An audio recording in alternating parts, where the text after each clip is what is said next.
We're live. It was live. I think we did. I'm logged in with Slash Track, so let's see if this thing is what it says it is. Okay. Let's see. We're live. We're live. Yeah, it shows. We're live. We did it. We did it. We freaking did it. We did it. We did it. We're there. We are there, Drew. We did it. No, that's awesome. Show comments on stage. Let's click that and see what happens. Mm-hmm. Okay. Oh, never mind. I don't want to do that.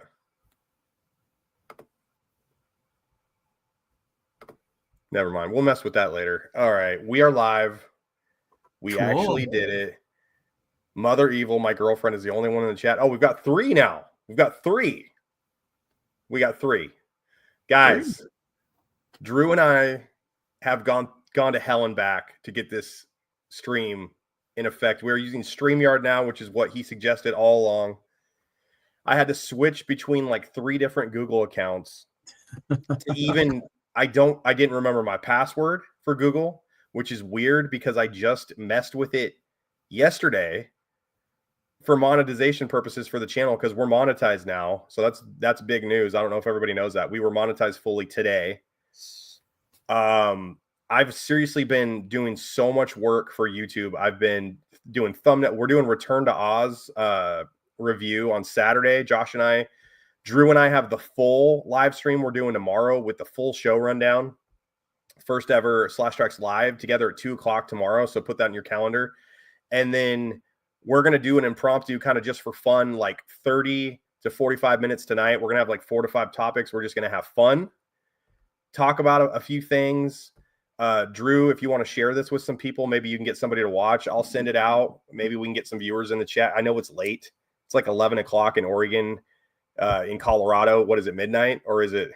It's 11:54. It's almost midnight. Yeah. And then on the East Coast, we have a lot of Slashaholics on the East Coast. You know, it's 1 o'clock in the morning.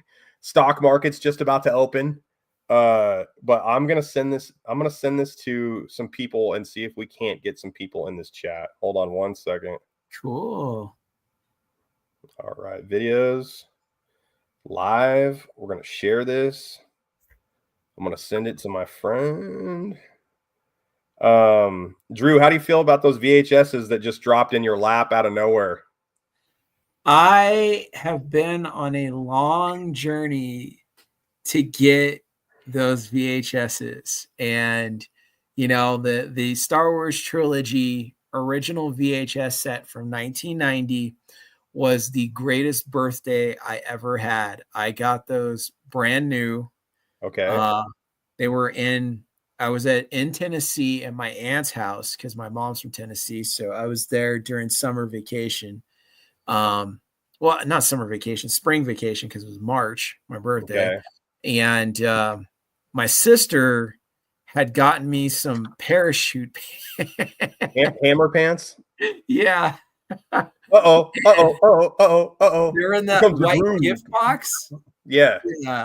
But what my sister failed to realize was when she put that VHS pack in there with the white box and she pushed down on it, it stuck up like this. So as a kid, I'm pushing it up, you know, because I'm in the bedroom by myself. So I push up the box and I see it. And I'm like, there it is. I have waited to get this because my cousin had Empire Strikes Back recorded on videotape, and with Robin Williams Popeye.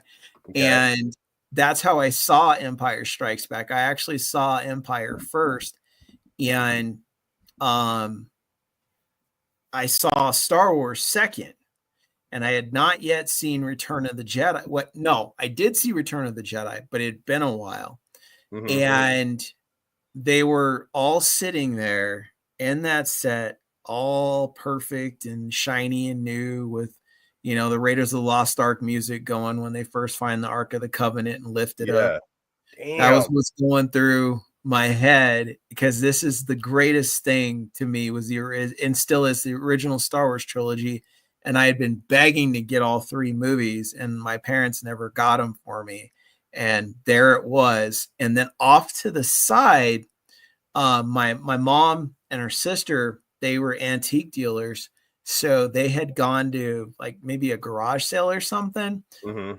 And there was a Empire Strikes Back 1980 vinyl original action figure carrying case filled to the brim with figures. Really? Did they have all the accessories and stuff? Yeah.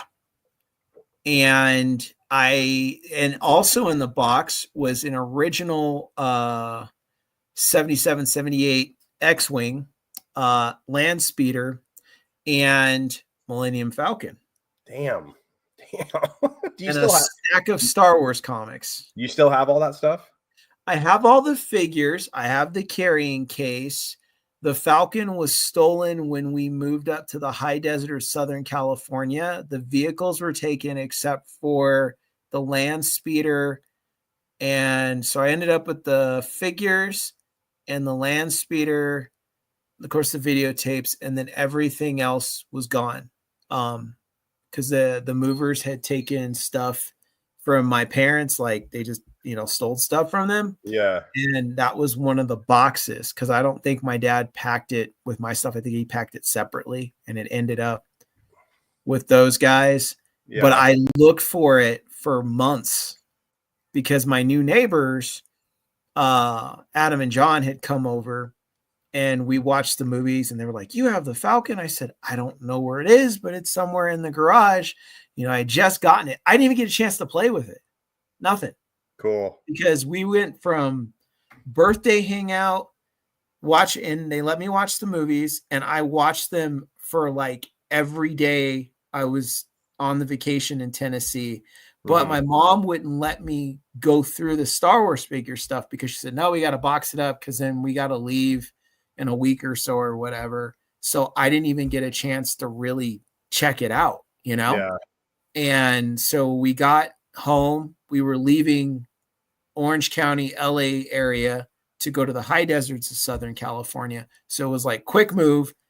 Most of the stuff was packed up when I got back home, and then we packed up the rest, and then we were all in cars driving, to the new area, in the new house. Convoy. Yeah. The Drew Guest convoy. I have a similar story, but not quite similar. It's mine might be a little more sad than that. What happened to my Star Wars? Oh no, not a sad one. Yeah. So what I think a lot of people that watch the channel and have watched anything I've done for the past like at least 5 or 6 years would know that I had a pretty not ideal childhood, Drew. And when I was a freshman in high school, I didn't have the original Star Wars figures. I had the re-releases, the Power of the Force ones that are worthless. Mm-hmm. But to me, those are the ones, because that was right in my wheelhouse. Those were like, they re-released the films in theater. I went to see all of them on opening night. In 97, Yeah, this is like pre-Phantom Menace buzz. Mm-hmm. Not my brother, but my friend Mackenzie and I we played Star Wars figures. It was either Star Wars figures, Stratego, Weapons and Warriors. Do you remember the Weapons and Warriors board game where you would actually launch like balls at your opponent? Nerf, or go shoot hoops. But Star Wars figures always figured into it somewhere, right?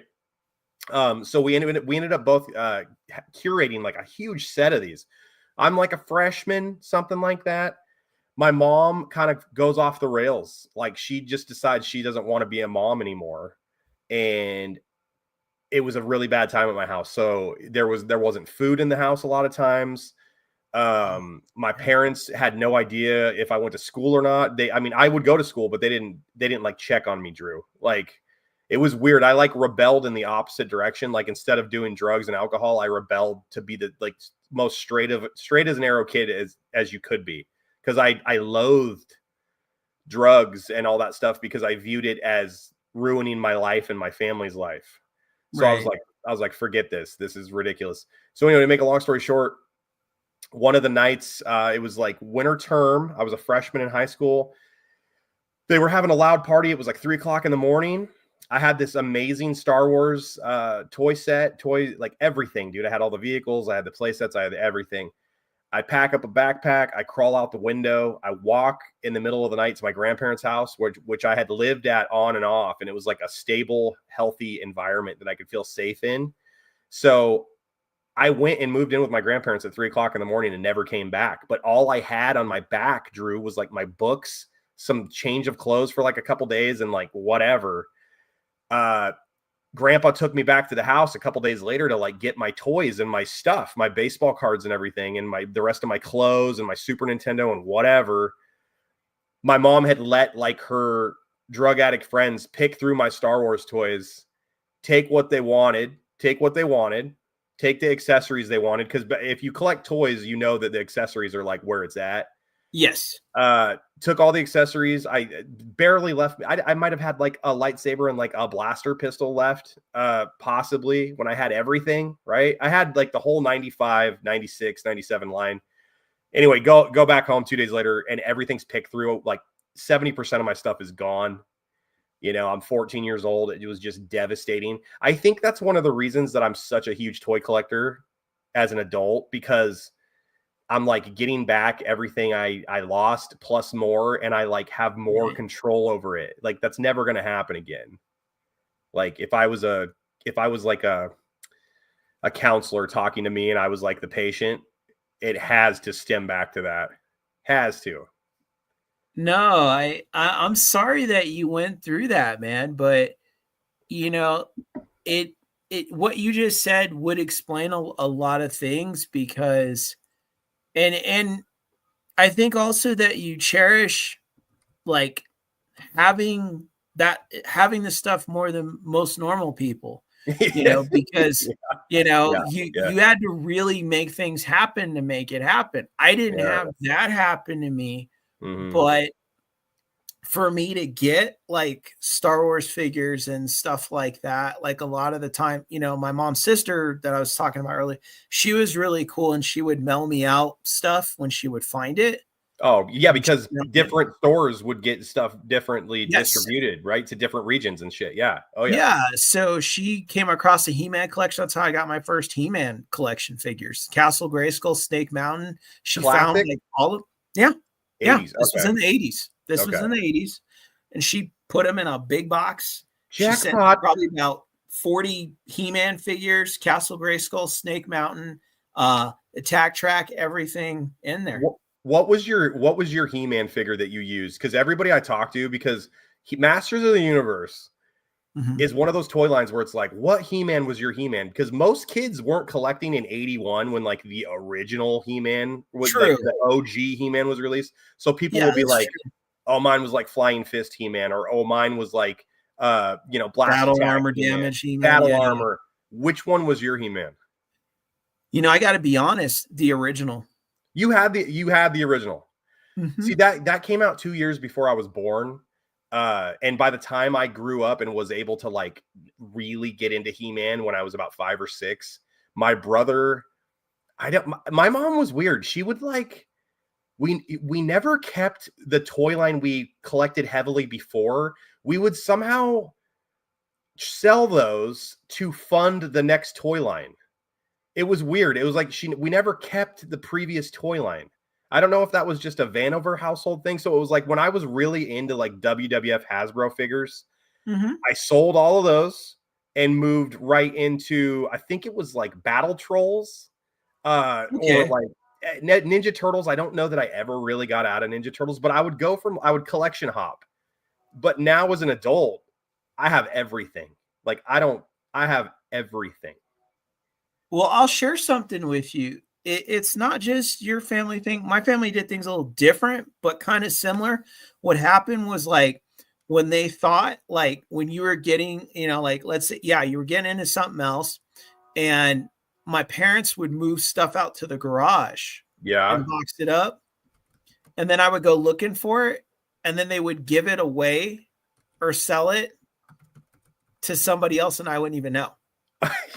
They'd be like, "Oh, Drew, we got rid of that first edition rocket firing Boba Fett. Sorry." that's what happened to Sorry. my original He-Man figures. Like I went looking for Castle Grayskull and stuff. I said, hey, where's Castle Grayskull? Where's Snake Mountain? They're like, oh, we gave it to cousin whoever.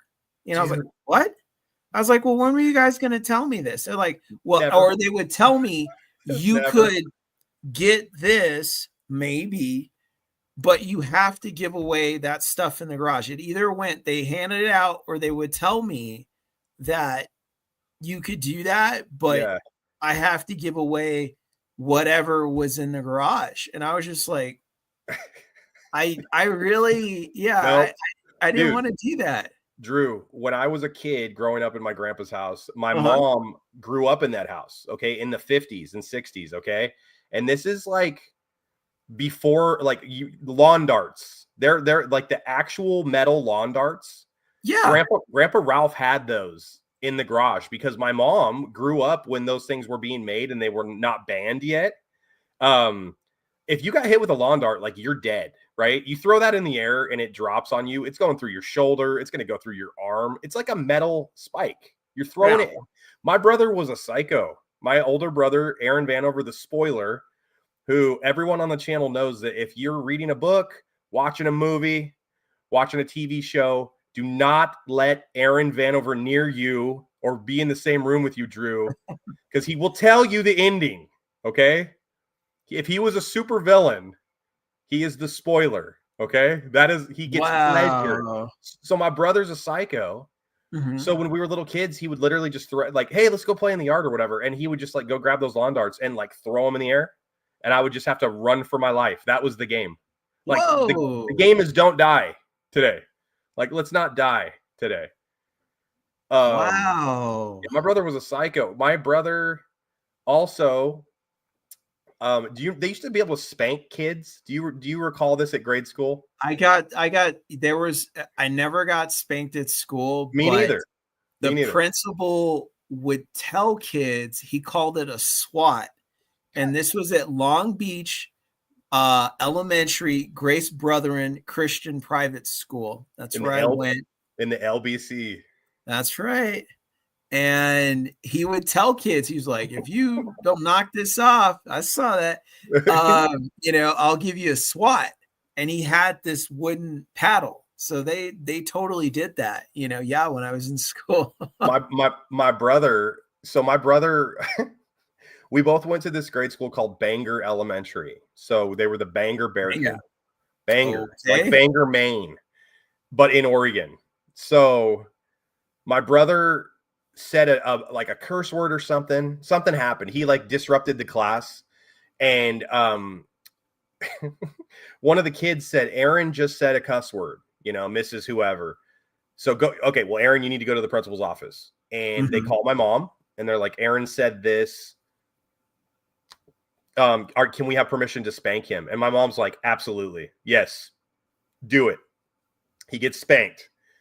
My brother doesn't learn his lesson. He goes directly back to the classroom. Oh no. Tries to find the kid who ratted him out, right? Threatens him later on in the day in the bathroom. Like, if you say anything again, if you're the one who ratted me out, I got spanked, blah, blah, blah. Kid gets scared, goes right back to the teacher. Teacher goes back to the principal. Call my mom.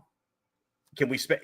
This is what Aaron did. We're going to have to spank him again. Is that okay? Absolutely. So Aaron gets spanked twice in the same day, which coincidentally is a world record in my hometown, North Bend, Oregon. He set the record at Bangor Elementary. But listen to this, Drew. Not only did he get spanked twice at the grade school, as soon as he got home, because my mom was busy that day and they kept calling her, my mom spanked him as well.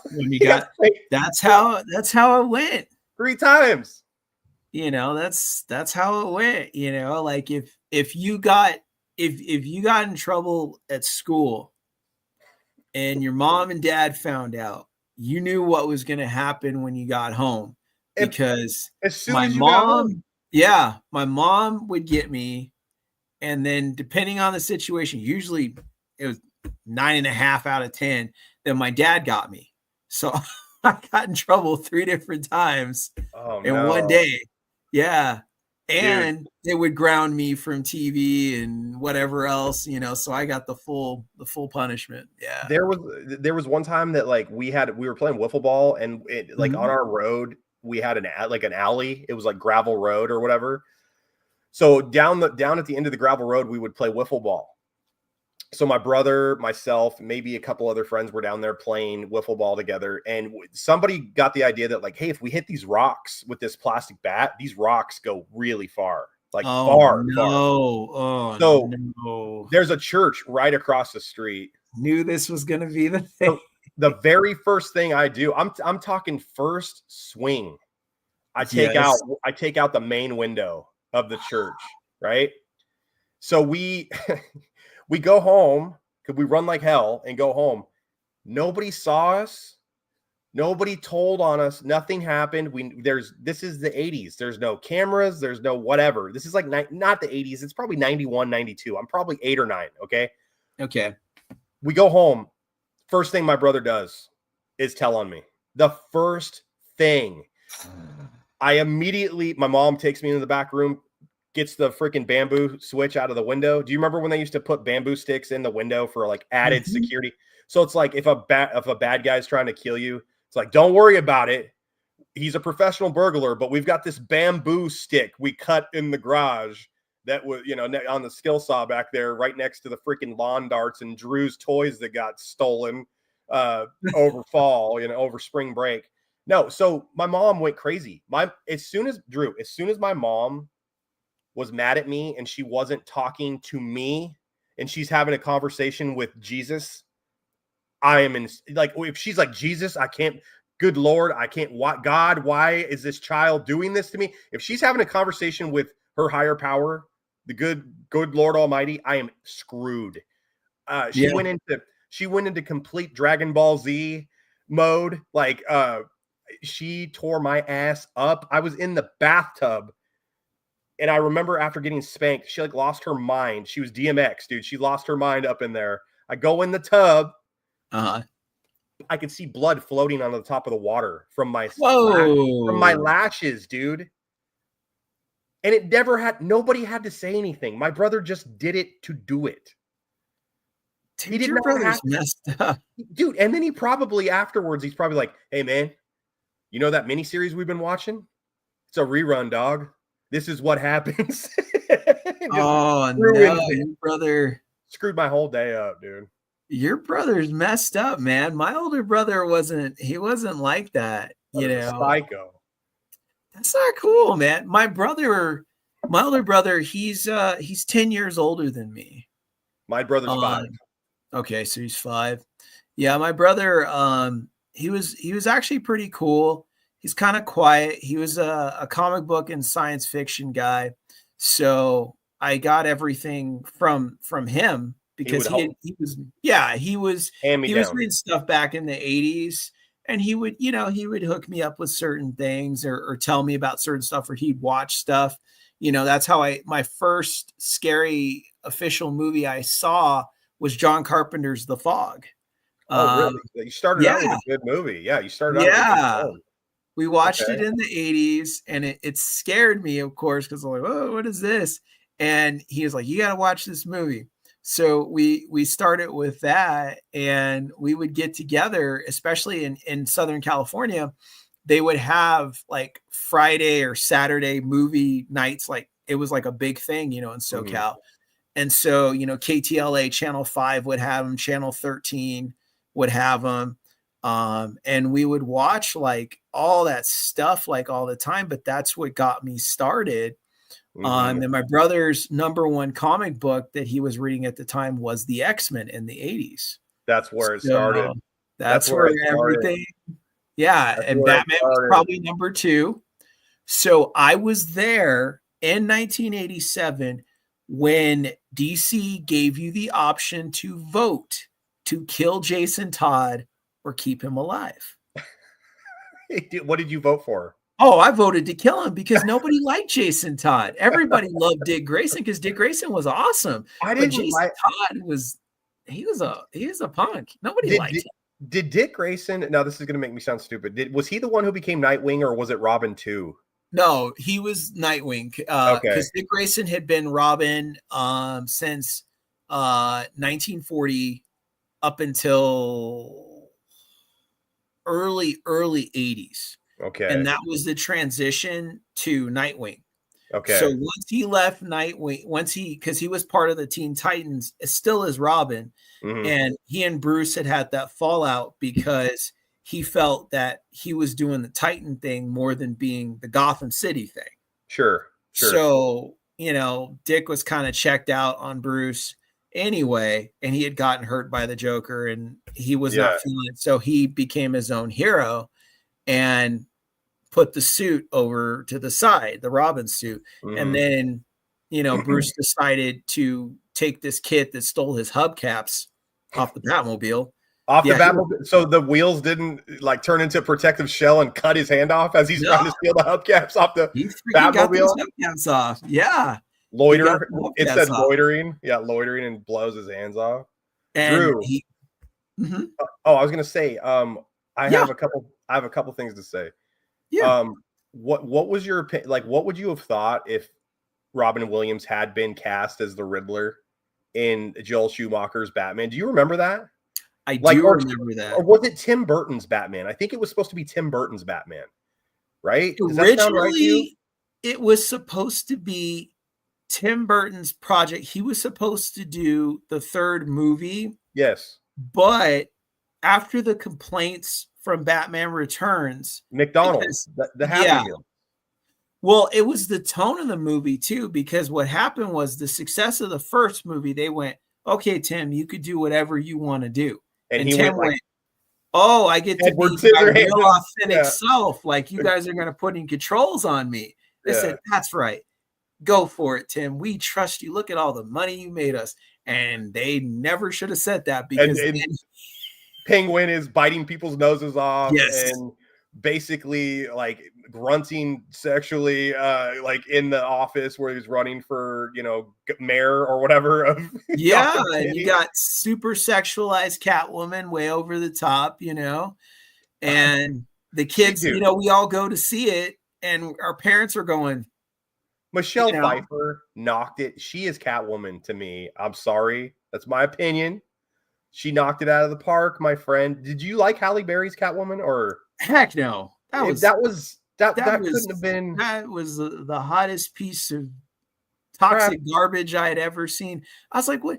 Why don't you just call it something else? Because it's not really Catwoman at all. It's its own thing. Catwoman multiverse. Hey, did you see? Dude, I just saw this on. This is a crazy story. Halle Berry went live on her social media last week. Did you see this? No. Okay. What happened? She went live. She went live on her social media, and she was with a guy, right? She must be dating, or maybe she was just like about to have relations with, Drew. But like they're in bed. She's got a blanket over her chest. He's got his shirt off. I think you can find the images on Google.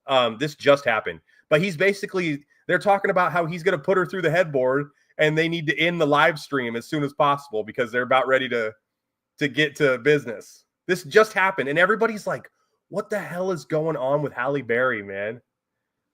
That's a crazy story, dude. She never does anything like that, ever. It was so Britney Spears out of character, bizarre.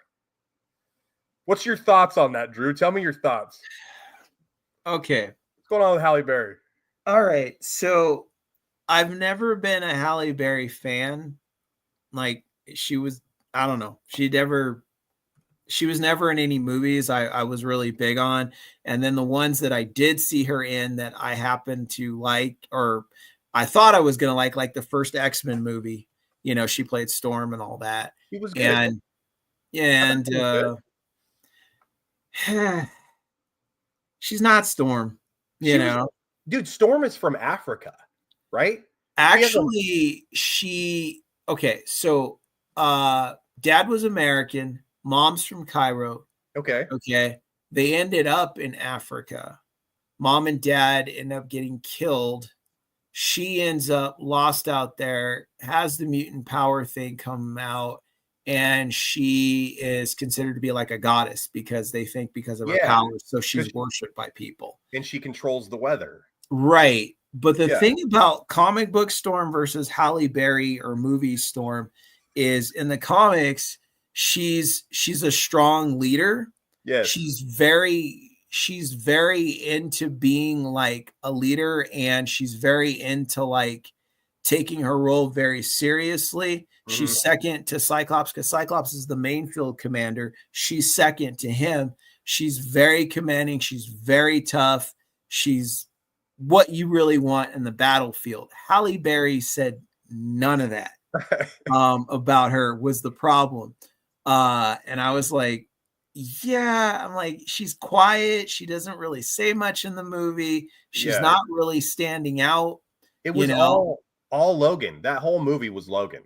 That was a Logan backstory without being a Logan backstory, dude. Well, at the time, Wolverine, was hugely popular, and he had been for X amount of years. I mean, nothing has changed in 25 years. He still the same. is the face of the X-Men. Yes. Whether if you love him or hate him, he is the face of the X-Men. And when they did the movie, it was like it was geared towards Wolverine, because like even Cyclops, they kind of backstepped him, to make a way for Wolverine. I want to talk, dude. I'm glad you brought Cyclops up because was it X2? I can't remember. I saw all of them in the movie theaters. Okay. The moment that Cyclops dies, right? Spoiler alert. If you haven't seen is it X2? X-Men United? 3. Okay. X3. Yeah. He goes out looking for Jean Grey, right? He goes out looking for Jean. And he gets like destroyed. He gets killed like in the first 20 minutes of the film, man. I think it was less than that. Yeah, and I remember I was like eating my popcorn. I'm enjoying the movie. I think it was X3 when they had a cure for being a mutant, right? Yes. Okay. So Cyclops dies in the first like 15 minutes. I was like, I can't believe they took one of the big three in the X-Men and just did him that dirty. They killed, like, he wasn't even presented as like a hand-to-hand fighter. He wasn't particularly intelligent. It was like he's a leader. He does whatever Professor X tells him to do, and he can shoot beams out of his eyes. They did him so dirty in that franchise, dude. They did. They did Cyclops, whether if you love or hate Cyclops, the thing about it is his character serves a purpose to the X-Men. Yes. And, they didn't take him, and they did take a lot of the characters, exception, like Wolverine had the spotlight. I'm a huge Wolverine fan, so I was like, yeah, that's cool. But who doesn't love Wolverine? Snickety sna. It's like, but you've got the thing about the comics was like everybody played a part in the comics. It just wasn't the Wolverine show. Like everybody had their part to play on the team. And when they did the movies, it was like Wolverine did his thing, which was cool. But unless you were the guest, I should say the new team member on the X-Men team, where they had to kind of tell a little bit about you, you were going to get some spotlight. But if you were on the team already and you weren't Wolverine, there's a good shot you're not going to have much to say, and they're going to kind of put you over here unless you're Jean Grey. Yeah. They're going to bring Jean Grey to a point, because they're really trying to capitalize on that whole Wolverine and Jean Grey romance. Because he has a healing factor, then he's the only one who could sleep with her without dying. Well, in the comic books, he always had his eye on her from the time he joined the team in Giant Size X-Men 1975, that Chris Claremont and Dave Cochran, John Byrne, put together, Lynn Wein, because Wolverine actually existed in Hulk 181. Yeah. Oh, yeah. That was his first appearance. First appearance of Wolverine, where he's on it's like a white background, and he's in his brown and yellow. He doesn't even have the. Oh no, he's in the yellow. It's Hulk 181, and it's Hulk versus Wendigo, and the character known as Wolverine. And he was kind of different because he was supposed to be just a one-off spin-off character that Len Wein put together. So when Chris Claremont got control of the X-Men and they started to do giant-size X-Men, they decided that they were going to bring a new team, and they had ideas. But one of the ideas Claremont had, he talked to Len Wein, the creator of Wolverine, about was, can I take that character Wolverine, let's kind of revamp him. Let's, instead of the claws being part of the gloves, because they didn't come out of his hand, they're actually part of the gloves. He said, can we have them come out of his hands? Can we make him a mutant? Can we bring him back and make him part of this whole X-Men thing? And he was like, oh yeah. So you had him from Canada. You had Thunderbird from North Dakota. You had Colossus from Russia. You had Nightcrawler from Germany. You had Storm that was living out in Africa at the time. You had Sunfire from Japan.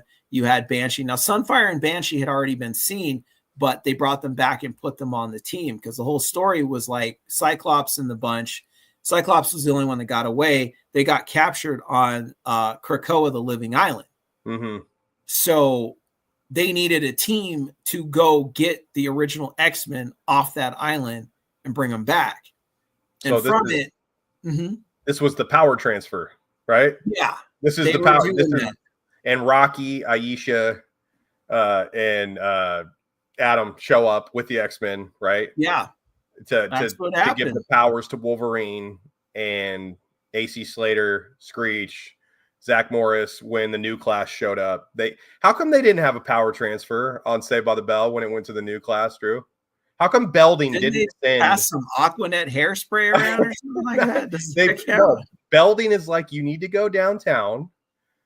Lopez, Diamond, Mark Paul Gosselaar, you need to get Zach Morris's cell phone out of the statue downtown. It's locked in his hand, dude. You're gonna have to use your Aquanet to blast the cell phone out of this person's hand. And this is before Max and Lord Zed show up, and blow the hell out of downtown.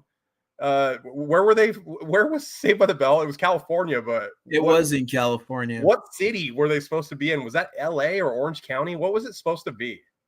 If you ask me, I would say it was somewhere. It had to have been somewhere in Orange County. Oakland, San Francisco. Oh, not northern. No. San Jose, like San Jose. San Diego? Where the hell is it? I would say Orange County. I would say Southern Orange County just by the way it looked. Okay. It's like when you watch Power Rangers, Angel Grove. Angel Grove was in, technically, where they taped it was in Culver City. But there's a serious Orange County vibe to Angel Grove, and me being from there, I recognize Juice bar, the difference between LA, especially at that time. Like we're looking 93, like LA was kind of rough, in the riots had just happened. I was there when the riots happened. So in 92, just happened, man. Yeah. I was there for the whole experience. It was a nightmare. So glad I wasn't. We watched it my grandpa watched it on TV every night. Bad. It was horrible. I saw the beginnings before it happened, the beginnings of when it happened, the whole thing. And then I was there at the aftermath when you saw just charred buildings and messed up places and stuff. Yeah, dude. You want to get into a couple stories now, dude? You want to, now that the pre-show jitters are over, man, do you want to get into a couple? I actually got something for you. Okay, well, do you let me listen? I'm going to lead out the first story and then you do the second story. All right. Where are you going? What are you doing? I'm grabbing this for you. Nobody walks off my set. Who do you think you are? You asked. This is the original carrying case. This is the one I got. Oh, this is the 1980 Empire Strikes Back carrying case. Yeah. So this is what it looked like. And you still have it. That's the OG that you got? This is the original one. It's pretty clean, too. Usually you kind of, that's clean. Yeah, I love it. And then you could flip it like this, and it was a stand for all your figures. Okay, that's dope. And I still have all my original figures from 77 through 83.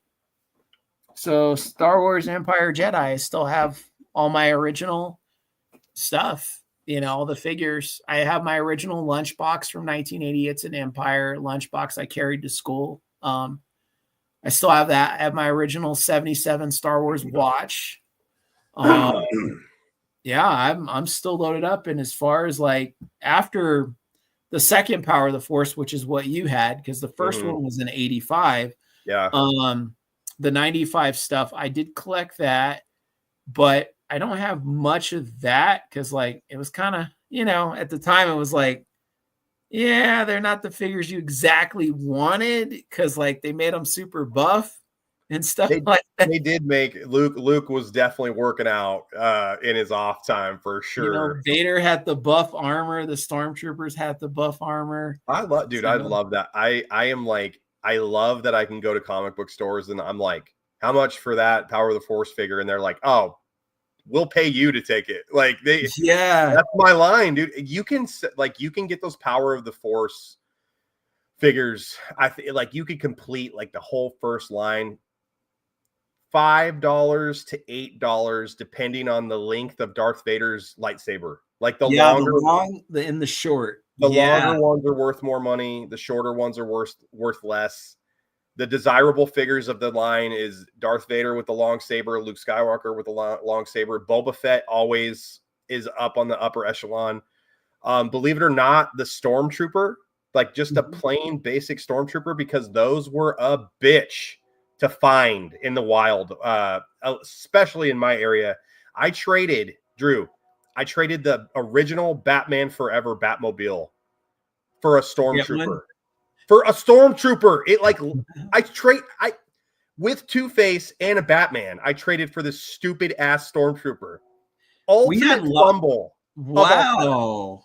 That's crazy because we had a lot of Stormtroopers out here. I should say back home in California. And the one, Obi-Wan was harder to get. And he was actually the first one I got. And of course, when the Secret Princess Leia figure came out, because remember, they didn't exactly announce her. Then all of a sudden, bam, there she was. But her face was really messed up. Like she looked like a mixture of a man and a woman. Yeah, just a bad sculpt. It was really not good. And that was kind of the hot figure. And then Series 2 came up real quick right behind her. Mm-hmm. So then that was Yoda, Luke and Dagobah training, Lando Calrissian, which was the hardest one to get out of that set, the TIE Fighter pilot, Boba Fett, Luke and X-Wing, Luke's green lightsaber, Han Solo and Hoth was the last one. My favorite, I would say to this day, one of my favorite figures from that line is Return of the Jedi Luke in all black with the green lightsaber. That is a great, that figure still holds up to this day. Like, that's a great figure, man. I also got it at Christmas when it came out. That year it came out for Christmas. That's phenomenal. I'm going to say one more thing about Star Wars toys, and then we're going to get into the actual stories for tonight. We're going to give all 4 people watching a show. Okay? Buckle your ass into that seat and don't get up again. Don't you ever leave the set again. I got one more thing that my wife got me. Listen to this real quick. Damn it. All right. Okay. All right. We're going to do the first story. Okay. I want your opinion on this, guys, because you love the movie. You love this movie. Now, Slashaholics in the chat, I need to have your opinion. Drew and I want to know what you answer on this one, okay? So a recent poll, Drew, okay? Mm-hmm. A recent poll of husbands from Bride magazine found that 80% of men rated the Arnold Schwarzenegger classic movie Predator more intellectually stimulating than being married to the same woman for a lifetime.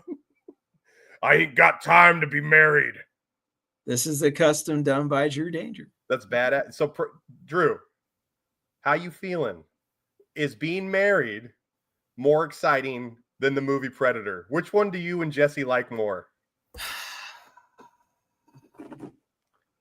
Come on, dude. There's Billy. You know what Billy would say. Billy would go kill himself before he would essay himself, or not essay. What's the question you want to know? What's more exciting, the movie Predator or being married? 80% of women say I've been married for 15 years, and I will always pick my wife, my awesome wife, over Predator, even though as a kid it was one of my most watched movies, and I loved it to death. I still do. As you could see, I did custom figures. That's how much I love it. Yeah. But my wife will always come number one every time. Is she like standing right off screen with a gun to your head right now? What's going on here? No, you look uncomfortable, Drew. You're like, she's asleep. I would say my wife, Alex. That's totally Is that what I'm supposed to say? Get the hell out of here. You're so full of crap. No. That's why we've been married 15 years. All right. I got one more thing that's like a fun fact. I think this one's even funnier. Hold on 1 second. Oh man. Okay, here we go. Drew /aholics in the chat. Does it come with his Bic razor? Oh no, this is Carl Weathers. This is different. Okay, but sorry. I do have Mac. Drew. All right. Poncho lasted about as long as Cyclops in X-Men 3. Well, didn't last very long. Hawkins went first. Hawkins was first, and then Hawkins was the man who wrote the movie. Yeah. Yeah. Shane Black. Shane Black also /aholics. Shane Black wrote Monster Squad, and you can go back in the archives on this channel and see our interview with Monster Squad star Andre Gower. So check that out. Drew. Yeah, my film partner had a meeting with Sean Black, actually. Shane Black is like us. Shane Black is a nerd, just like us. That's what he was telling me. He was like, he's an extremely nerd. Dude, Shane Black wrote The Last Boy Scout. Are you aware of this? Mm-hmm. That's like one of my favorite dirty secrets. I love The Last Boy Scout. And by the way, Halle Berry's in that movie, and she lasts as long as Cyclops does in X-Men 3. Spoiler alert /aholics. If you haven't seen The Last Boy Scout, Halle Berry dies in like 9 minutes. There he is. Where's his razor blade? Where's his Bic razor? Somewhere. I do have it. Drew, fun fact. Almost 50% of men think they could land a plane in an emergency. 50%. 50%, Drew. How do you feel? Could you land a plane in an emergency, Drew? How you feeling about that? I've had little flight lessons. On like an Atari or something, or a flight simulator? No, an actual in a plane. My son went flying last week. Did you? He's 8. I'm not asking about your son. I'm asking about you. Okay. Cut the crap. Are we talking like 747? Or are we talking like I'm talking me and you are on a plane. We're going to Comic-Con. We're passengers. 747? We're on a 747, dude. We're flying to Comic-Con. Uh-huh. Pilot's dead. He drops dead, okay? Uh-huh. They say, we need to know if anybody can land this plane. And 50% of the men on the plane are going to stand up. Are you confident, though? Could you do it, Drew? Because I couldn't. We're going to die. I'm going to be honest. Like, we're dying. That, I mean, I would try, but I can't guarantee. You know, it's one of those. I would try. I can't even back up a trailer correctly. Have you ever had a trailer attached to your car? And you like have to turn the wheel left and it goes right. I can never do it. My wife is the one that can do that. Nicole, because my girlfriend does it. I can't do it. I get pissed.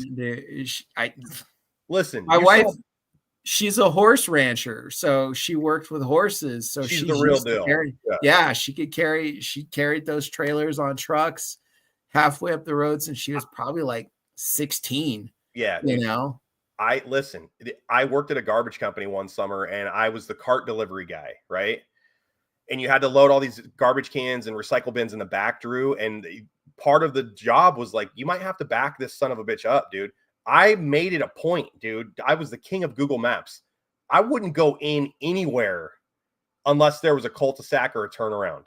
It's not happening because I don't want to call my boss on the CB and tell him I'm a moron and I can't back up this cart because Dave Johnson or Susie Smith needs her freaking 65T or 35, R as the 35 gallon recycle bin or something. It's ridiculous. And Drew, you know what else is ridiculous? You know what else is ridiculous? What was that? Here we go. Here's one more story. Drew, yes. Slashaholics. Since everybody's up right now, we're not going to bed. We don't care if you have to sleep because this is Slash Tracks live at night with Alex and Drew. Go get some coffee. Go get some sweet treats because Drew and I are just about to talk about Avengers Doomsday. Drew, people in the chat, allegedly, and this was documented on a very reputable website, Avengers Doomsday is reportedly going to have to make $2 billion to break even. Just to break even, Drew. What are your thoughts? You have the table. Go. Okay. As a huge Marvel, not so much the movie fan, but as a comic book fan, I'll say this. Look at it from a movie perspective. Marvel's lost a lot of its flair. And they really just cannot. I don't see it going very well in a lot of ways because from what I'm understanding so far is they're really throwing a lot of cameos, not really having permanent characters.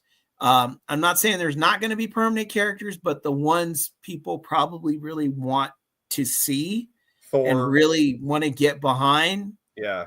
I'm hearing it might be like some cameo stuff or short-lived stuff, that they want to do for the film. And I'm just like, well, wait a minute. No, number one, you guys should have secured top people like Hugh Jackman needed a top part.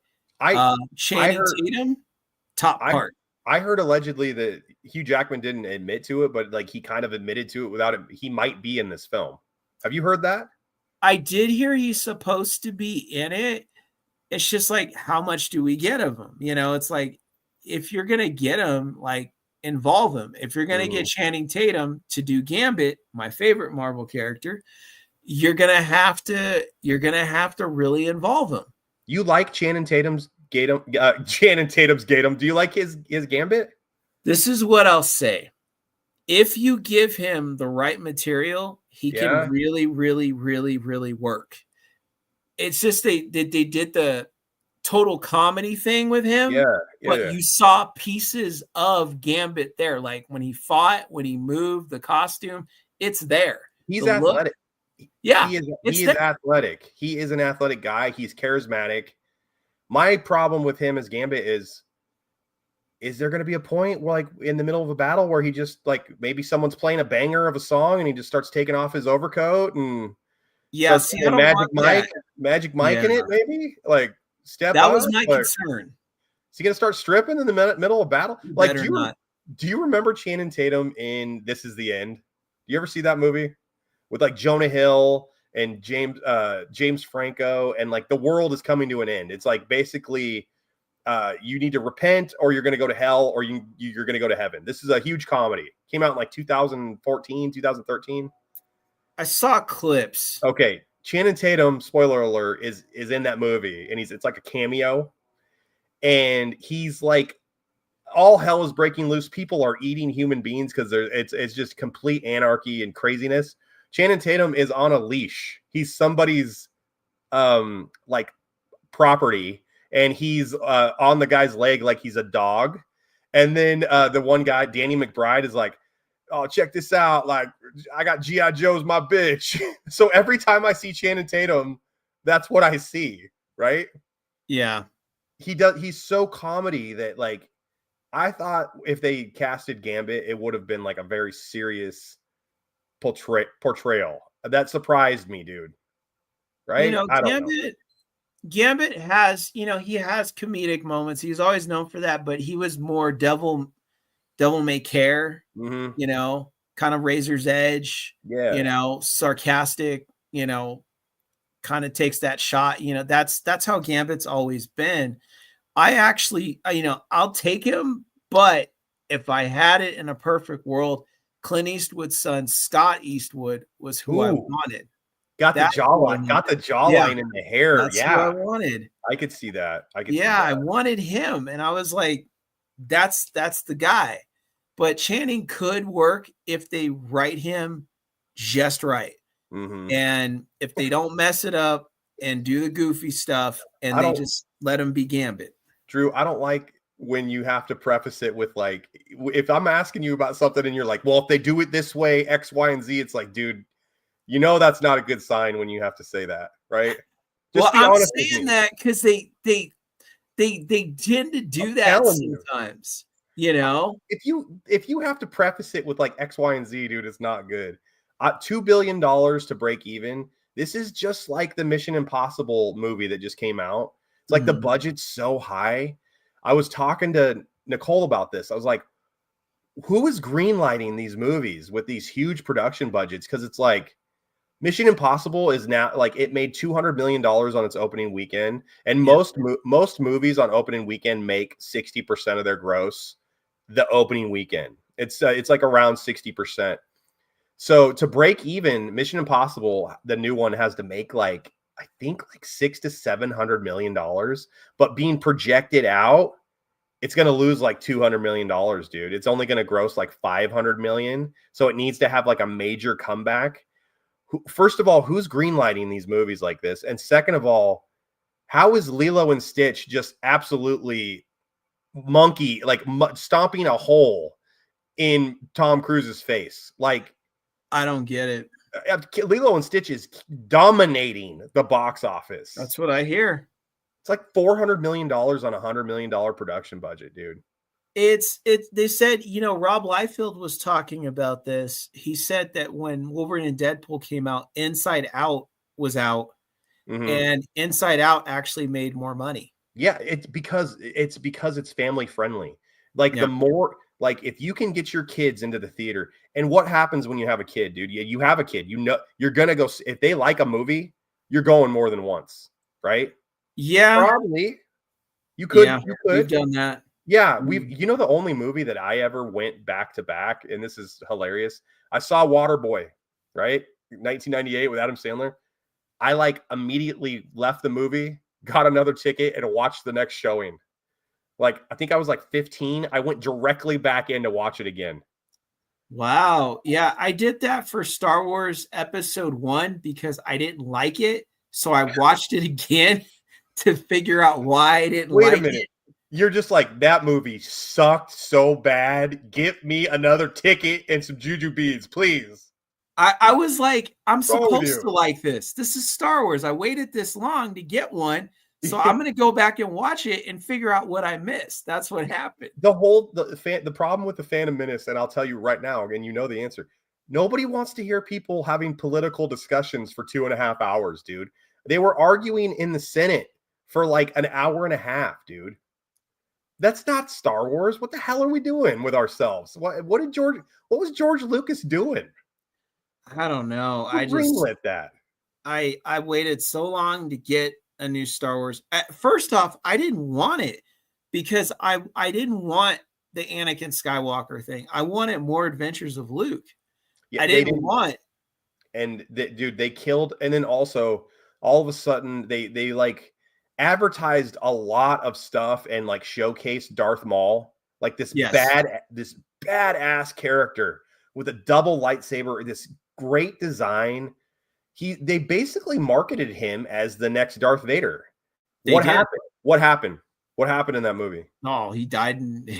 He died as soon as he got there. Pulled a freaking Cyclops on him. He's dead like 7 minutes of screen time. They built the whole, and then Jar Jar Binks was a hugely divisive character. They hugely divisive, and they went comedy route with him when they had C-3PO and R2-D2 in the film. They could have just used them again. What's wrong with using the legacy characters for that role? I don't understand why they did that. George had this thing about Jar Jar Binks that he just loved. and he wanted to make it known that he was an important character and the film was really going to do a lot with him. And everybody was like, what's his name? You know, kind of like Jar. That just, I don't know. That doesn't sound cool. Like, you know, an elite stormtrooper or, you know, some kind of cool character name like Jar Jar Binks. And so everybody was kind of on that to begin with. And then when we got him, it was like, please take him back, George. He's like, no, he's my favorite character. He's my favorite character in the movie. I think he's great. People forget about that. I have those interviews to this day. He went all in on Jar Jar Binks, and it was like total misfire. And it also, I think one of the things that like they missed on many, like the original Star Wars movies were practical effects for the most part. I mean, they really were. And then all of a sudden, Jar Jar Binks is completely CGI. Like, wasn't he like completely CGI? That's like when Lord of the Rings completely CGI. Yeah, there was a guy that stood in, but it was all CGI'd. Yeah, I was like, and most of the movie was CGI. Yeah, the ships, the this, the that, it was all CGI'd, and I was just like, it looks like water. Looks like pod racing. Water. Pod racing is very, very dangerous, Drew. Super dangerous. They totally miss. What's the deal with a 9-year-old Anakin with Riz and like spitting game on Padme when Padme's like, what, 20? Like, what's that all about? That's bizarre. See, that was weird because in the original story, it's weird as hell. They talk about Anakin Skywalker, the bits that you get when they were around him. He was already the best starfighter pilot in the galaxy. You remember that, right? Yes, I know all that.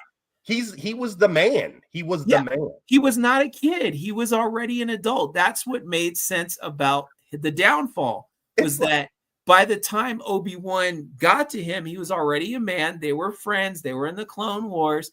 He noticed the Force flew through him, and it was something that he noticed, and he said, I took it upon myself. People can check it, watch it in Return of the Jedi. I took it upon myself to train him as a Jedi Knight. I thought I could train him as well as Yoda did me, and I was wrong. Swing and a miss, totally blew it. You know what though? He's 9 years old. He's got like a beautiful princess on his knee-haws. How is he going to focus on his Jedi training when he's got listen? What was puberty like for the greatest Jedi of all time? If he's got all this extra energy flowing through his body, Drew, can you imagine what kind of a problem that would pose for like a 9-year-old Jedi? Like, that's got to be a big issue. Right? It was a problem. But here's the thing too, Alex, in the original story, the Jedi. I like how you just gloss over my joke. You're like, shut up. The Jedi, well, let me break it down. The Jedi were not celibate and like that. They were allowed to marry. They were seen like Knights of the Round Table. They lived normal lives as well. They had families. They were married. So it wasn't uncommon until they did these prequel movies. Now they're monks with lightsabers. Exactly. Hey, in the chat, Johnny Utah says it was Mace Windu's fault that Anakin turned out the way he did. What do you think about that? Okay, what I remember, because I don't watch those movies, I just saw them because my son found out that they existed. I've been trying to hide them from him for years. They're like, you're like the thing that we do not mention around your son. We're not talking about the freaking prequels. And he wanted to watch them, so I just saw them after many years of trying to wipe my memory, like RoboCop trying to wipe my memory of what happened. Men in Black. Mace Windu, he was against Anakin Skywalker, though. From what I just watched with my son, he was against him. At the end, he was. Or was he to be? No, from the beginning, when he's a kid and he gets there, he's like, so the boy, Liam Neeson's also the boy is supposed to be trained, and he's just like, no, he won't be. He's like, I don't sign off on this. This is a bad idea. Yeah, he said this is a bad idea. He said it from the beginning, and he never trusted Anakin the whole time. He's like, I don't trust him. I don't like him. and who cut off his hand? It was Anakin. So he never was big on the whole thing of him the whole time. Obi-Wan was like, according to the prequel movies, he only did it because of a favor to Qui-Gon, because Qui-Gon believed, so he went with it. Yeah. But everybody else was down on Anakin Skywalker. Like, they had their feeling about bringing him in. It's like when you're describing, like, I've been watching a lot of like serial killer documentaries lately for some reason, and like people will be like, oh yeah, we couldn't like, there's no way, like, Ted Bundy was like the like nicest man ever, like we couldn't see any of the warning signs. And then you go back and then the same person is like, yeah, when Ted was like 9, he was setting up like tiger traps in the woods, he like, so people could like fall into them and get impaled. And then like Ted tried to drown somebody at the beach when he was a kid. And then Ted like put knives around his aunt's bed when she was asleep. But no, they didn't see any of the warning signs. And he was just an absolute gentleman. You're telling me Mace Windu saw the Ted Bundy in Anakin? Oh yeah, it's very clear in the movie. They just went with it for some stupid reason, but they saw that there was a problem. You were the chosen one. Yeah, what are you doing? That's why I prefer the original story, the bits that you have, because it made more sense. When you watch the prequels, I didn't get like, dude, when at the end of Return of the Jedi, spoiler alert, when Anakin Skywalker is a space ghost force, he's a ghost with Obi and Yoda and everybody. You're telling me that they let him into Jedi heaven after he slaughtered all the younglings? Like, come on. And he gets to look young too, right? In that remastered version they put out with the young actor, and everybody else gets to just stay old. And I was like, when George Lucas remastered the original 3 and we went to see the movies in 97, in the theaters and stuff. Yeah, the special edition. I had watched the original VHS copies so many times that all the scenes were, burned in my brain. So like when it was almost like he remastered them, because like none of the stuff he added anything to the movie. It did. Like, I'm just going to put this in the background. I'm going to do this. I'm going to add more stormtroopers. Like, for no reason, it served no purpose to the storyline. It took away from it. It did. It changed the movie. It took you out of it. And I was like, I don't like this. And Return of the Jedi, oh man, he put so many scenes in that thing. Yeah. It was just ridiculous. Speaking of, so Anakin basically said, F those kids when he killed all the younglings. You know who else is famous for saying F those kids? This is a transition. Who says F them kids, Drew? I feel like I've heard that a couple times. Michael Jordan. Did he? Yeah, he did. But here's a huge story. Here's a sports story. Michael Jordan /aholics just signed a $40 million 1-year contract to be a broadcaster with NBC. So Michael Jordan is the GOAT. It's either him or LeBron, right? And Kobe is sometimes mentioned, but Michael Jordan is kind of like the consensus GOAT of basketball. What kind of expertise and criticism is this man going to give these players? Like, greatness doesn't usually translate. Like, it's hard to describe greatness. It's hard to coach greatness. Like, you can't tell somebody like, well, just want it as much as I did. Like, you just do this the way I did. This person is not doing what I did. What is he going to say? How the hell is he going to say this? What expertise is he going to give the casual NBA fan? Is he worth $40 million, Drew, for 1 year? This is a record, by the way. He broke Tom Brady's record.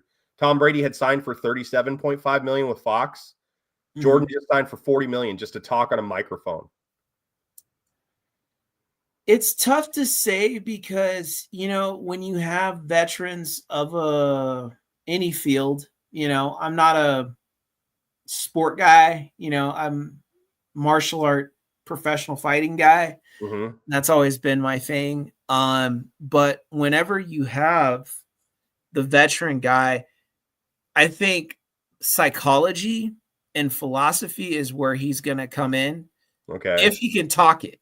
See, that's the question. That's the problem. I think that's going to be. I've heard Michael Jordan. I watched his document, like when COVID was going on in 2020 and the Last Dance documentary came out. It's like a really big deal because nobody was able to watch sports.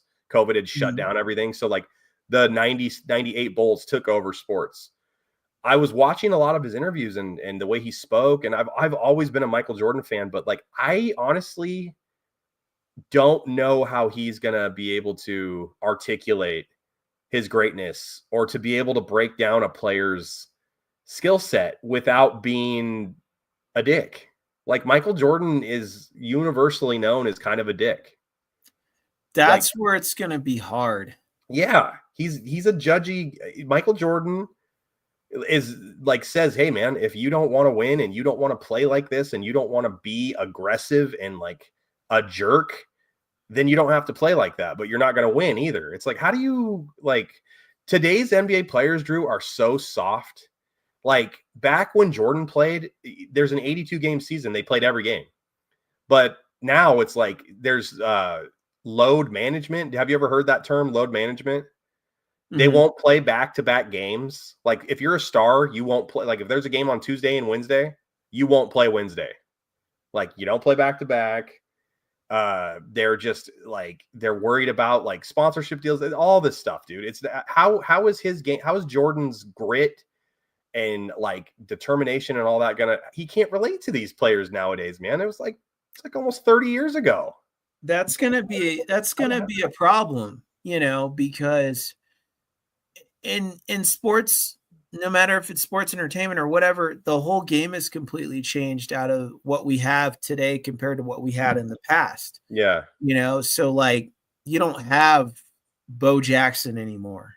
You don't have Deion Sanders anymore. You don't have Darryl Strawberry or Barry Bonds or, Reggie Jackson or any of those old school guys or Canseco or any of those guys, that were prime specimen athletes. Barkley, Magic. You don't have those guys, and they don't play. They don't play like people used to play, and they don't do things that people used to do anymore. It's either they're carbon copy of something or they're just kind of mediocre. Like who really stands out and says like, yeah, this guy is on the same level as the last player that was truly like cut from that mold was Kobe Bryant. Like, and there's no debate. Like, if you even ask NBA players today, like Kobe Bryant was the hardest working person ever. Like that man would practice and exercise like 5 hours before practice. He would be at the gym, Drew. It's documented hundreds of times, dude. If practice starts at noon, he would have already been at the gym at 4 a.m. and already had 4 hours of physical, training done. He would have already shot like 1,000 shots. And he didn't just take shots, Drew. He counted his makes. Like if you and I went and shot, most players count the shots they get up. He counted his makes. So if he shot a ball and didn't make it, that doesn't count. That's like you doing martial arts and whatever exercise you're doing. If you don't do it correctly, you don't count the rep. That's crazy. Yeah. That's insane. That is an insane level of like commitment to your craft, man. It's a missed thing. I told you I met him, right? When the hell did you meet Kobe Bryant? I met Kobe Bryant back in 03, 02. At the Phantom Menace, right? You guys were at the theater together. No, he was at Magic. He was at Six Flags Magic Mountain in SoCal, Valencia, California. With his family? And it was him, because this is when he was really young. Like when he was probably starting out his career. His wife, was she there? I don't think he was married yet. Oh, damn. Single so Kobe. This was in 2002. Okay. So he was super, super young. Okay. I'll tell you, we were getting on Viper at Magic Mountain. We were getting on the roller coaster, and they were putting him on when we got on. And he got off when we got off. So he talked to us. He was like, hey, guys, how you doing? He had a big straw hat on. And I was like, oh, hey, nice to meet you, And my wife was like, oh, man, because he was really into the whole, basketball thing. I wasn't and never was. But, I knew who he was, and, sure. and he was how do you very not? Nice. Yeah, he was very nice. Very, very kind of quiet, but very social. Like if he saw people, hey, how you doing? He was very much like that. Do you know what he used to do, Drew? He if there was a foreign player and he was Mhm. playing against them, he would learn how to speak their language so he could talk shit to them in their native tongue. He would like if you were from Italy, like he grew up in Italy, okay? He didn't grow up in the United States of America. His dad played basketball overseas, what Mhm. Joe Jellybean Bryant or whatever. So when he went to Italy, he kind of grew up in Italy, dude. He learned how to speak Italian fluently. So if he was playing a person from Italy in the NBA, he would be talking shit to them in Italian. If like when Yao Ming came over from China, he was Mhm. talking shit to him in Chinese. He would learn the language just to run his mouth at you. Like he also there was some other there were some other things he was talking about. I don't want to talk about Kobe too long because we're going to talk about like one or two more stories and then be done because Nicole's like, you need to go to bed. But Kobe Bryant would like find out what player was upset with their contract. Like if they were in a contract year and they needed to get more points or rebounds or something, he would like try to cause dissension amongst the other team by like being like, oh, hey, man, I heard that this guy's going to try to get a bunch of shots off and not give you the ball tonight. Cause problems for the other team, like to where they would argue. And he's the one who started all the bullshit in the first place. Like in warmups, you know what I'm talking about? Like he's talking shit and planting seeds so he can exploit it later on in the game. So So he like, was doing the Kurt Hennig. oh, yeah, he was not ribbing, but like causing problems, dude. Because Like, Kurt would always mess with people. yeah, He would set people up and stuff all the time, and then he did the rib stuff. He did both to Kurt people. Hennig, I just saw Sean Waltman on Twitter or X or whatever the hell it's called now. His first publicity photo, Sean Waltman, he has no eyebrows, right? Mhm. Have you seen that photo, that still or whatever? It's because Mhm. Mr. Perfect shaved them off on a flight Yeah. because he fell asleep. And the next day, Sean Waltman had to like show up for these photos. And if you get like the Hasbro WWF figure from back in the 90s, the photo of 1-2-3 Kid on the back has no eyebrows.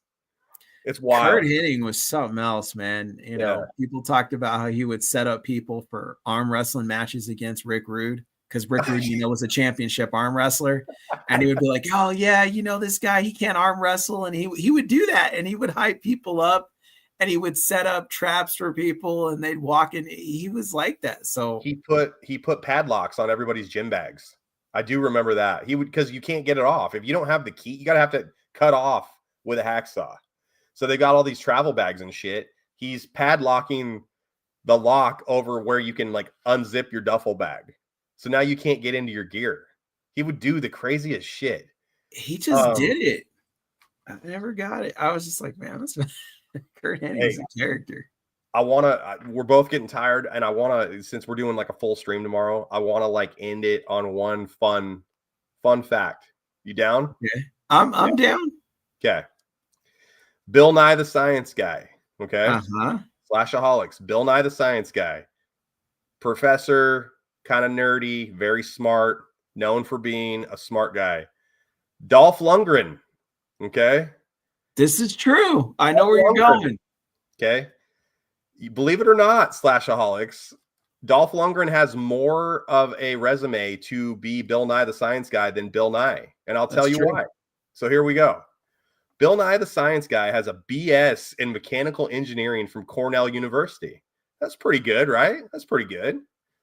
Dolph Lundgren has a BS in chemistry from Washington State University, a BS in chemical engineering uh, from the Royal Institute of Stockholm.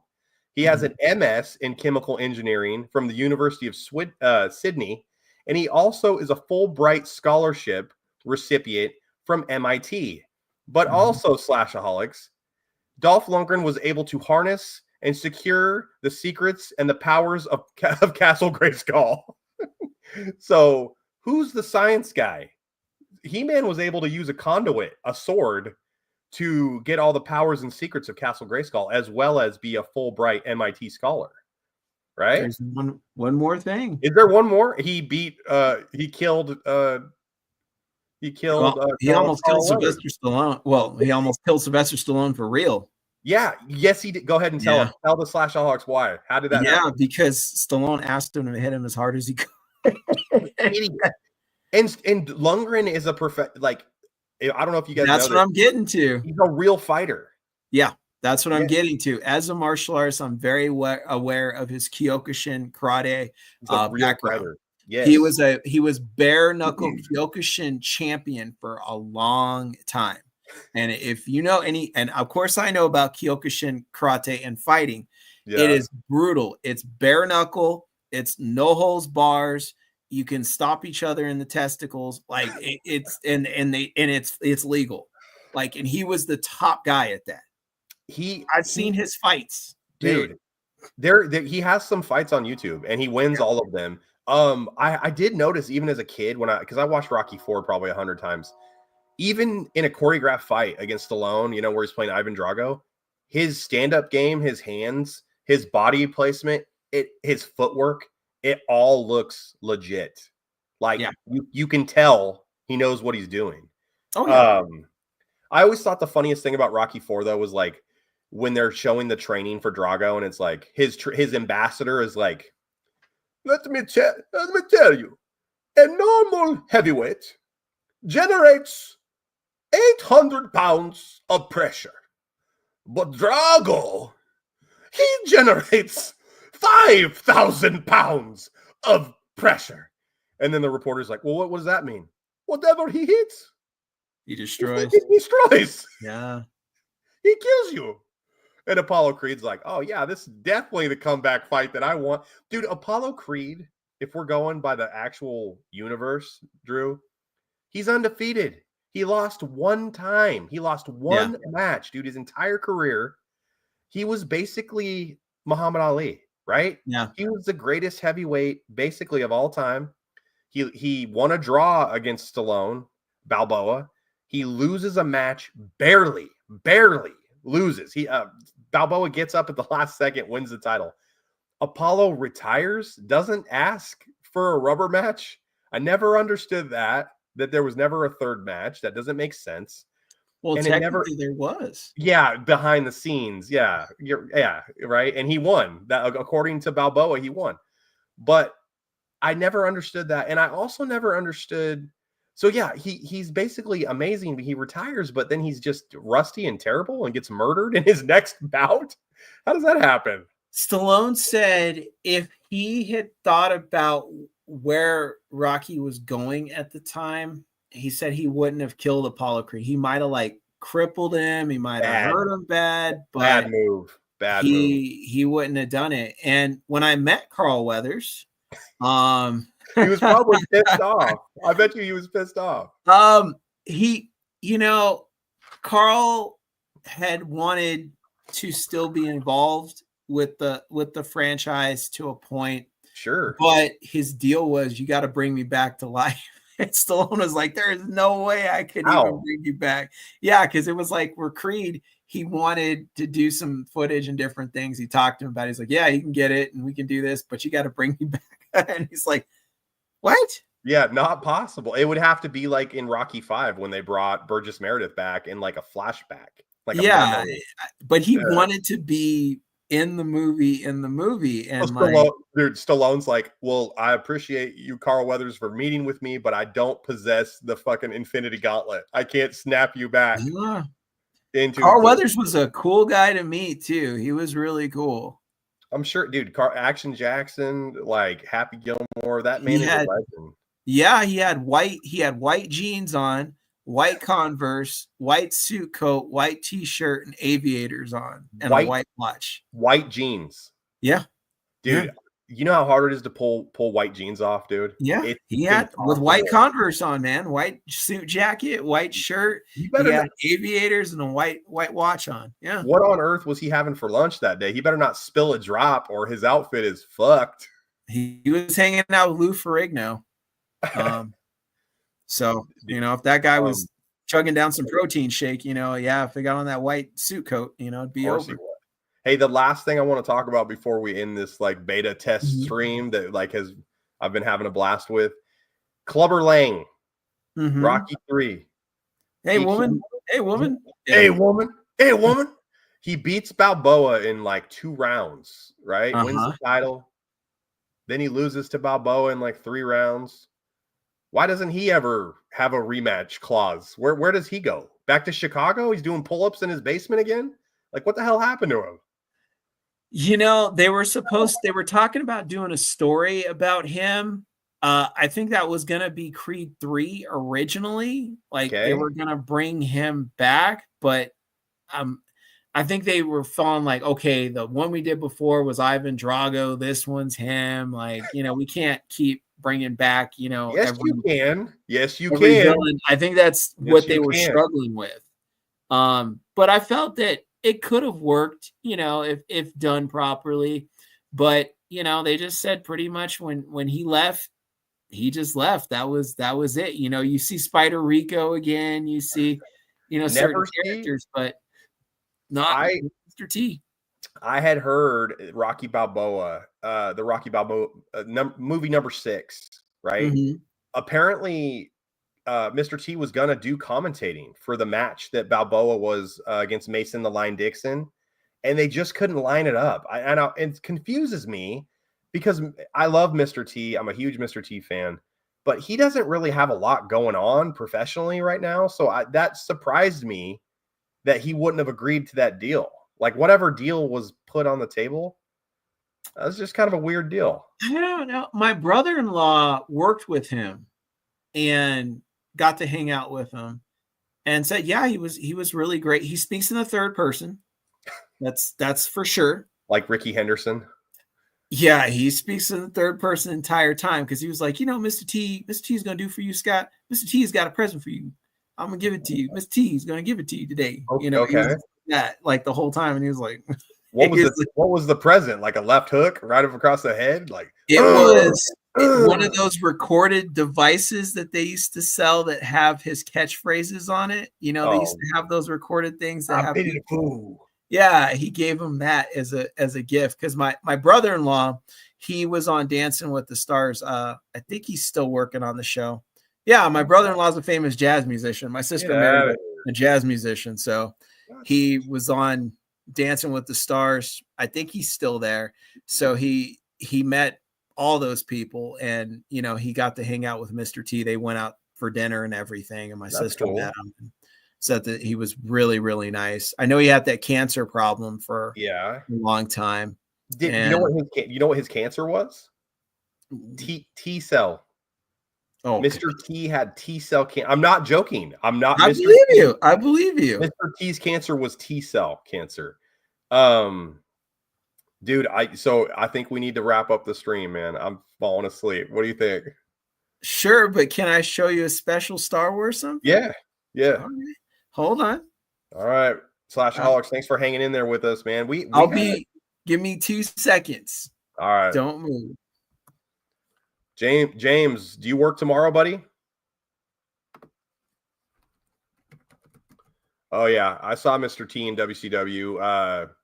That was when, like, 1994, when Hogan came and won the belt from Rick Flair.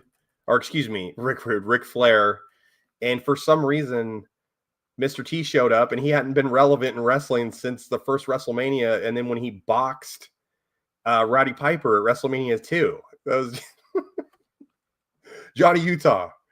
Yes, I'm familiar with Mr. T in WCW. Did you ever see Z Gangsta Zeus in WCW? They're like, man, Zeus was just set the world on fire in WWF. Let's bring him over to WCW and put him in, I think it was War Games, but they like had him in that cage where like Macho Man and Hogan were going on like different levels to wrestle bad guys, and they brought Zeus in. These are the new Theory Saber lightsabers, the best ones to get. My wife let me get one. That's amazing. Can I see that's amazing. Can I see the actual stream? Yeah. Holy crap. How much was that? Almost 300. That's phenomenal.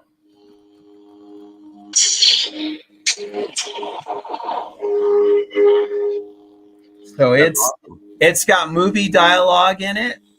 So, and the blade does change different colors with the character too. What? Yeah, that's watch. cool. You ever hear the tragedy of Darth Plagueis the White? Oh, get out of here.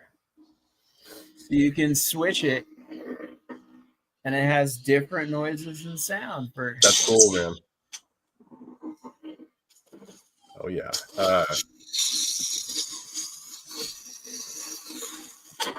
No, that's great, man. So you can switch it up. So this is the Luke Skywalker Return of the Jedi saber. So it's all metal, perfectly weighted and everything. It's got everything you would want and more. So do you use that to cut cheese when you're making a sandwich in the kitchen? I've never tried that. But my son and I run around. He's got his own saber too from Theory Saber, because they had a deal where you bought one and they gave you a mystery saber for free. That's badass. So I was like, well, I'll get Luke one. And so we run around and, we fight. Of course, he likes mine the best. So obviously, for obvious reasons. I'm Cal, and this is BD1.